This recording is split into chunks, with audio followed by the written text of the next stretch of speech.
күн, құрметті әріптестер, менің арнама қош келдіңіздер. Сіздермен бірге Назым Оңғарбаевна.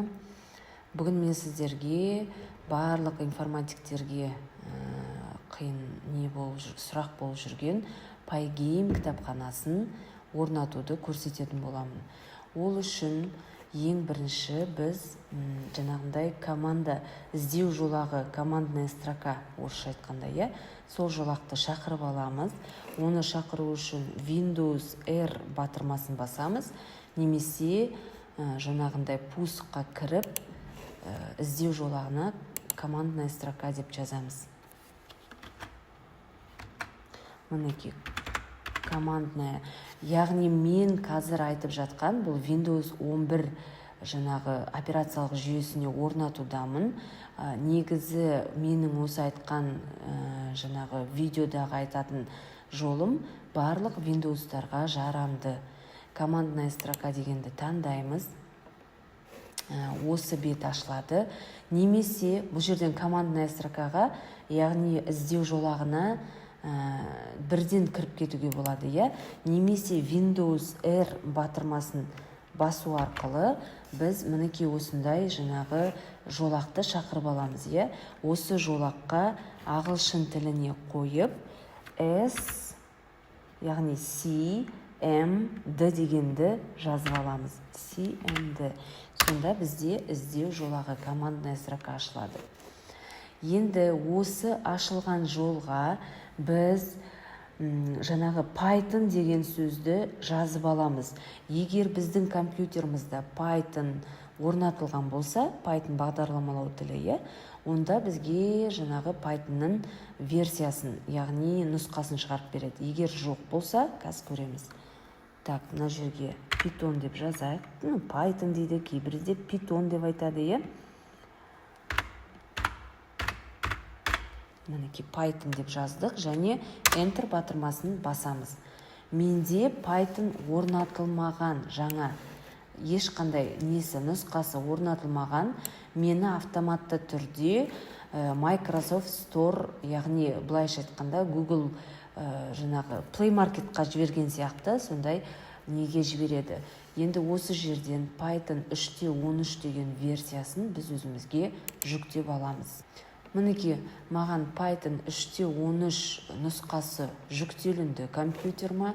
Енді мен бұл бетті жауып, тағы да қайтып осы ашық тұрған командная строка, яғни іздеу жолағыма келемін. Енді осы жерден мен қазір Pythonның қандай нұсқасы орнатылғанын тексеріп көретін боламын. Ол үшін тағы да Python деп жазамын. Python. Және пробелмен бос орын тастаймын. И екі сызықша қойып, version деген сөзін жазамыз.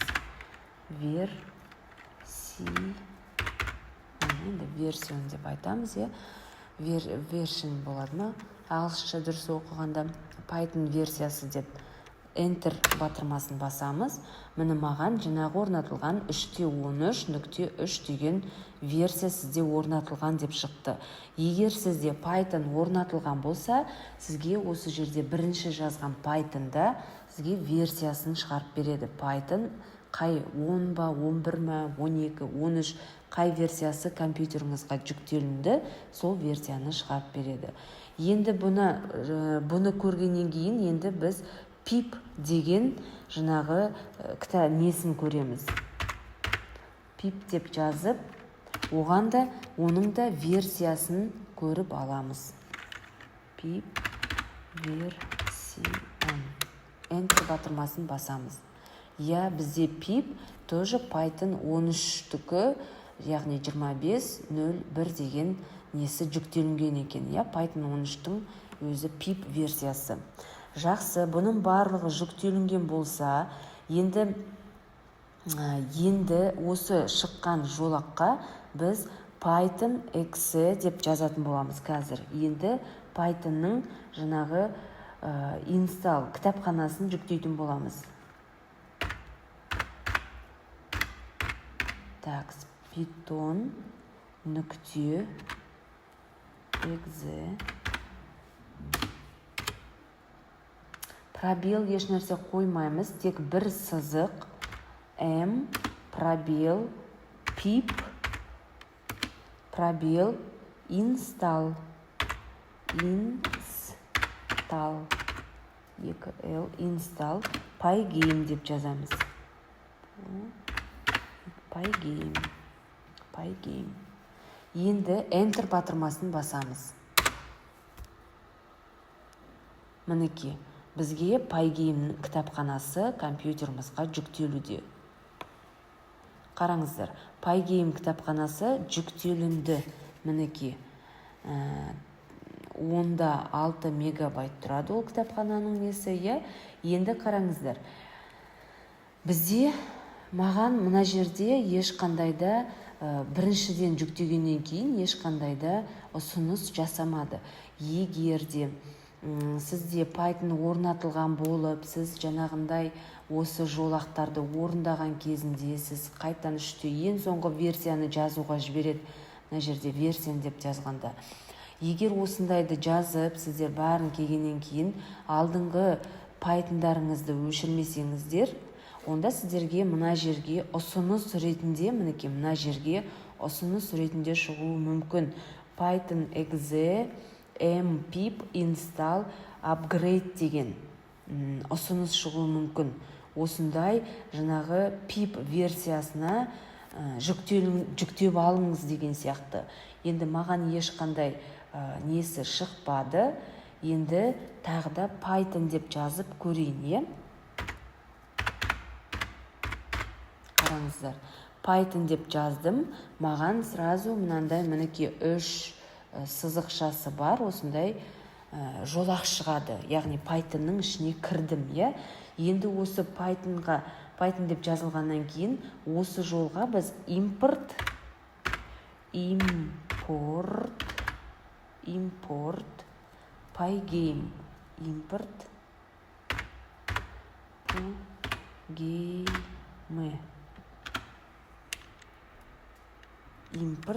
Pygame импорттан кейін мына жерде пробел.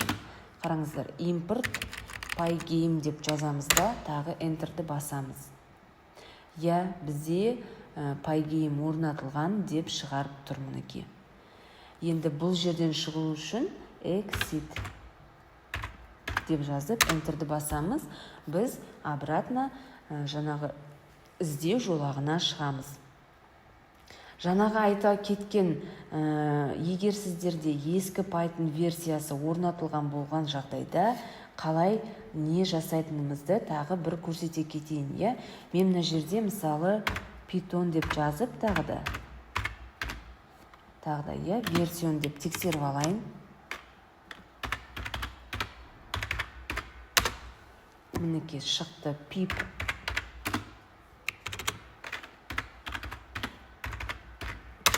версион деп тексереміз. Енді осы неден шыққаннан кейін, жаңа мен сіздерге айттым, Pythonның mpip install Pygame деп жаздық қой мінеке. Бізге сосын Pygame'ді жүктеп берді. Мінеке мына сөзді, мынау жолақты жазамыз қайттан. Бізге мынаны орнатып береді. Орнатқаннан кейін мына жерде сіздерге нұсқасы шығу мүмкін дедім ғой. Соны мен қазір видеода сіздерге жазу үшін оны мына жерге мен жай ғана көрсетіп кетем сіздерге. Сіздерде бұндай жағдай болатын болса, онда сіздер мынау Pythonның орнына менің мына жерде жазған сөзімді жазатын боласыздар. Оны да көрсете кетейін сіздерге. Python нүкте exe пробел сызықша m пробел pip пробел install пробел сызықша upgrade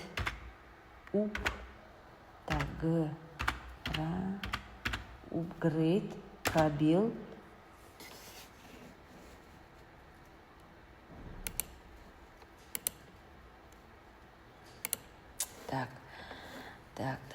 upgrade деп жаздық. Енді пробелді қойдық, pip деп жазамыз.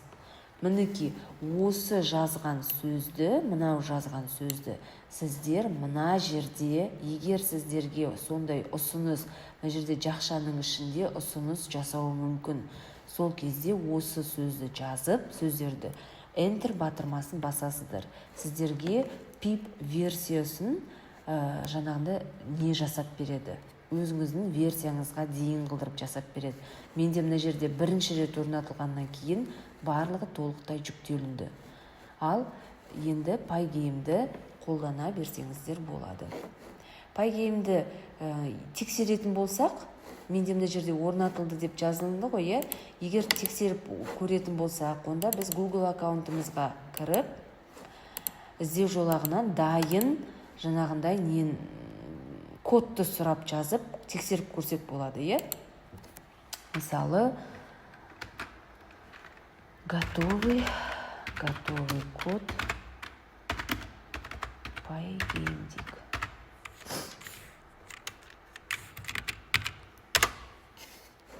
Змейка ойыны дейді, итоговый код дейді, мына қараңыздар. Осы кодты алып, қазір тексеріп көреміз, бізде Pygame'іміз жұмыс жасап тұрма. Копировать. Мына жерде жаңағы орнатқан немізді ашамыз. IDL Python 13 деп тұр мінекей, idle. Қараңыздар, енді егер сіздерде Python ескі версиясы алдында сіздерде орнатылған болса, ашқан кезінде мынаған мән беру керек. Python 3.13 3 деп тұр. Міне осы жолақ болу керек. Кейбір жағдайда ескі версиясында 13-ке дейін жаңартсаңыздар да, мына жерде 0 болып тұру мүмкін. 0 болған жағдайда ол Pygame кітапханасын оқымайды. Содан кейін бізде қателіктер шығып жатады. Так, енді файл, new file деп бетімізді ашамыз. Жаңағы көшірген кодымызды қоямыз, сақтаймыз. Жұмыс үстеліне сақтайын. Бірінші программамыз. Ал бісміллә деп запуск программы жасайық. Қараңыздар, мінекей сіздерге Pygame ашылды. Ал енді осылай ойын ойнай берсек болады, Сонымен, құрметті әріптестер, менің арнама тіркеліп, менімен бірге болғандарыңызға үлкен рахмет. Менің видеомның астына комментарий жазып, лайк басып, әріптестеріңізбен бөлісуді ұмытпаңыздар. Келесі видеода кездескенше сау, саламатта болыңыздар.